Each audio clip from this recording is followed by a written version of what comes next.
JJ Govinda dan Syahnas Sadika rencanakan ibadah umrah ajak Emi Konita. Rencanakan ibadah umrah, pasangan JJ Govinda dan Syahnas Sadika ajak sang ibunda, Emi Konita berangkat bersama. Kabar bahagia datang dari keluarga JJ Govinda dan Syahnas Sadika. Pasalnya, pasangan sejoli itu akan merencanakan ibadah umrah dengan mengajak kedua orang tua mereka. Meski biduk rumah tangganya sempat diterpa isu kurang sedap, namun JJ Syahnas pun seolah belajar dari kesalahan yang lalu. Hubungan keduanya pun semakin terlihat harmonis dan romantis. Kini, dalam beberapa waktu ke depan, JJ dan Syahnas bakal menjalankan ibadah umrah. Bahkan, Emi Konita dan orang tua JJ pun bakal turut diajak oleh mereka berdua. Pengakuan itu dikatakan Emi Konita, dikutip dalam YouTube Was-Was, Minggu, tanggal 24 September tahun 2023.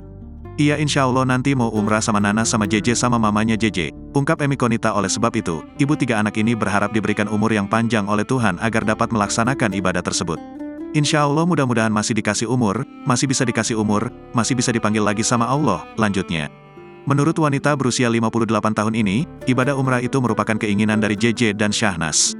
Emi pun merasa bahagia karena turut diundang untuk mengunjungi Ka'bah. Lebih ke keinginan Nanas sama JJ. Mama alhamdulillah hayu aja kalau diajak dengan senang hati, terang Emi Konita. Di sisi lain, Emi Konita juga turut bahagia Syahnas JJ semakin terlihat harmonis.